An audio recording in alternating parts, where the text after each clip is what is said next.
implement to supply chain risks. So we've talked about how AI can affect you internally and the things to consider there. But the other side of it is, have you considered what your suppliers are doing? And as we all know, we're not all in isolation with each other. Most of you here are customers of ours. We're essentially a supplier of you. You have your own suppliers on top of that, whether they be manufacturing, recruitment, whatever.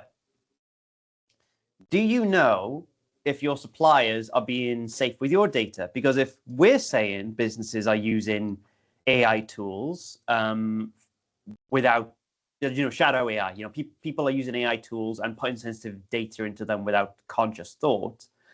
If we're saying businesses are doing that, what's to say your suppliers aren't doing that too? There is not a whole lot, unfortunately, you can do to prevent that without asking hard-hitting questions and doing your due diligence. But at the end of the day, if you have to work with them, you have to work with them. But what you can do is, during your procurement of suppliers, is start asking pointed questions about reputation, data protection requirements. Look at their CSR reporting, right? And on the right here, we provided some useful links that may help you, right? So going back to UK and EU adequacy decisions, this is a list of countries that the UK recognize, as well as the EU, as having broadly similar data security requirements. So does your supplier operate and keep their data within a list of these countries? Might be one question to ask yourselves and ask them.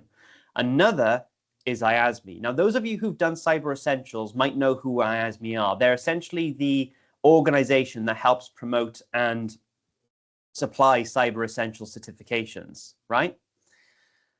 IASME have recently come out with a supplier check, which you can register your business onto, right? So I suggest you consider doing that. And what you can do with this supplier check is ask, does this supplier have Cyber Essentials and Cyber Essentials Plus?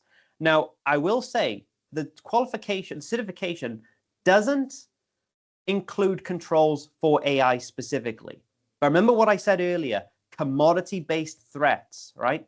Cyber Essentials helps protect the business from things like AI exposing weak passwords, vulnerable software.